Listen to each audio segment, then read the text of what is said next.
wengi wakawa wanafahamu Msomali ameingia tu, huyo hapa amekutana na Gigy Money. And of course tuko na wewe hapa, tuambie kuna namna, of course alikuwa na mahusiano yake, lakini kuna namna kama baada ya kuingia kwenye collab yenu kuna namna fulani kama mshikaji ukawa umemsogeza nyuma hivi ilikuwa ni mahusiano direct, ilikuwa ni mpango kazi? Tuweke sawa. Mimi najua kwamba wewe unajua ilo umeamua kuniuliza. Ila na mimi sasa nimechoka maswali ya Gigy kila siku.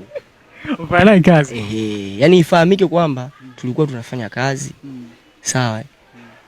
Ifahamike katika vichwa vyenu kama sijui tulikuwa wapenzi. Lakini maswali ya Gigy nimeyachoka kwa sababu kila siku nikikaa kwenye interview Gigy.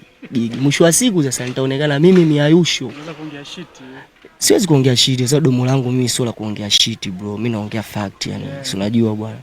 Ila sasa nitaonekana mbona kila interview mwanangu Gigy, kwani Gigy ndo mwanangu ndo wewe anakuweka mjini hao. So ifahamike hivyo ambavyo mtakapofahamu, na nishajibu tayari na unajua sema umeamua kunichokoza au sio bwana? So tuishie hapo yani. Tupigie mstari. Maswali tuacha. Naomba sana.